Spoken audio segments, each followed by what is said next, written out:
Now, throughout the course, we're going to be using a number of penetration testing tools. You can go ahead and install each of these tools manually, or you can do what most pen testers do, including myself, and save time and effort and use an operating system designed for hacking. We're going to be using an operating system called Kali Linux, and it's just a flavor of Linux based on Debian, and it comes in with all the programs and the applications that we need to use pre-installed and pre-configured. This means that we can just install this operating system and then start learning or hacking. There are two options to install Kali. You can install it as a virtual machine inside your current operating system, or you can install it as a main machine, as a main operating system.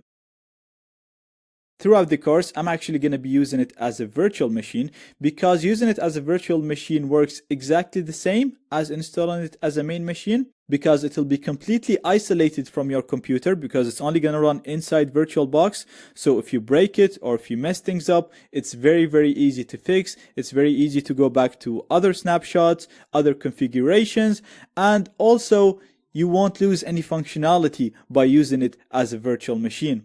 That's why I always use it as a virtual machine. And in this lecture, I'm going to cover how to install it as a virtual machine inside VirtualBox. Now, I'm going to be doing the steps on a Mac OS X computer, but these steps are exactly the same regardless of what operating system you use. So if you're on Windows or on Linux, you just have to download the VirtualBox version of your computer, and then the steps shown in this lecture are exactly the same after installing VirtualBox. So I'm going to include the download link in the resources of this lecture, and I have it already opened in here. All you have to do is just scroll down. Make sure you click on the Kali Linux VirtualBox images, not on the VMware. And then download the version of Kali that's compatible with your system. So if you have a 64-bit computer, download the 64 bits. If you have the 32 bits, download the 32 bits. Now, one click on this will start the download for you. If you're using Internet Explorer or Edge browser, then you're going to have to right-click and save target as.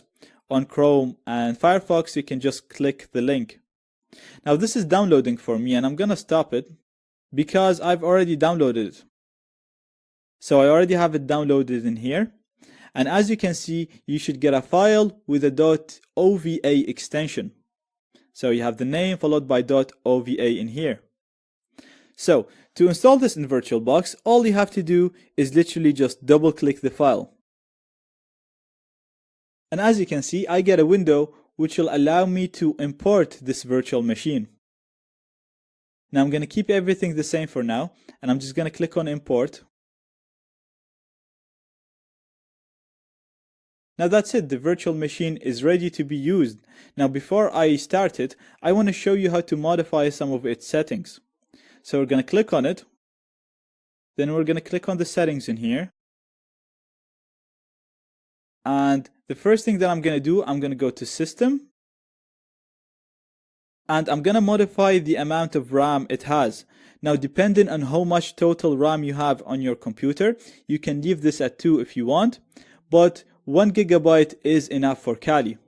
I usually leave it at 2 because I have 16 gigs of RAM, but if you have less, 1 gigabyte is enough for it. Also, if you come here on the processors, you'll see that by default I have 2 processors assigned to it. Again, I have 8 CPUs, so 2 is not going to cause too much pressure on my computer. If you have less, 1 CPU is enough for Kali. Now, we're going to go to the network settings, and we're going to set this to use a NAT network. Now, sometimes when you set this to a NAT network, you won't see a network name in here. If you don't, please check out my link in the resources, and it will show you how to create a NAT network. For me, it already has a NAT network, so I'm going to keep it on this one. And what this setting basically does is it's going to create a virtual network where my host machine, which is my Mac OS X computer in here, is going to be the router for this network, and then all the virtual machines are going to be clients connected to this network. So they're going to get internet connection from my host machine, and at the same time all of my virtual machines will be connected to a virtual network. This is very handy because my virtual machines will be able to communicate with each other. We can use one of them to hack into the other. We can use it to test network attacks and much more. So it'll first allow my virtual machines to have internet connection. It'll also allow them to communicate with each other. And it'll do all of this through a virtual network. It will not use any of your wireless adapters or any of your wireless cards. It'll create a virtual Ethernet network. So as far as the virtual machine is concerned, they're going to think that they're connected to a network through a wire. So that's it. I'm done with my settings right now, and I'm going to click on OK. And we can start our virtual machine. Now to start it, all we have to do is just click on the start button in here. Now I'm going to click inside the virtual machine and hit enter. And we are inside the virtual machine. Now it's asking us for the username, and the default username is root, so ROOT. And then it's asking us for the password, and the default password is the reverse of that, which is TOOR.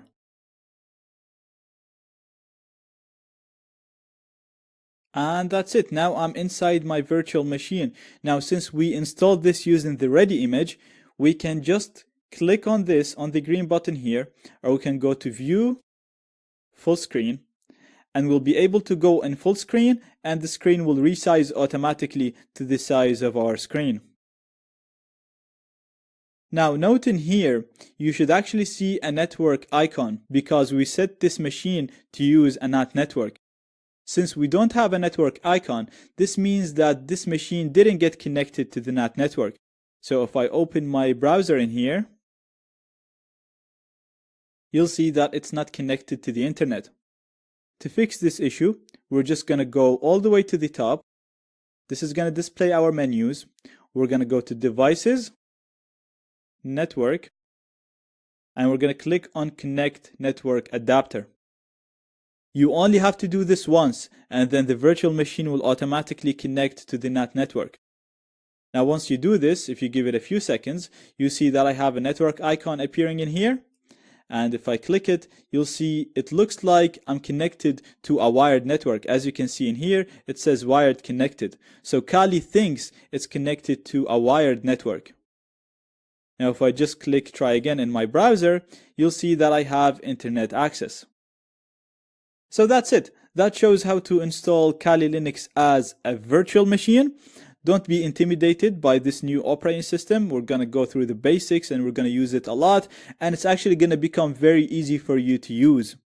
Also, like I said, you won't lose any functionality when you install Kali Linux as a virtual machine. It's actually better to install it as a virtual machine because it's completely isolated from your computer and it'll be very easy to fix if things go wrong. Keep in mind, installing this on different hardware and different computers might show you some errors and some issues. So please, if you have any errors, just add them in the discussions and I'll help you resolve them.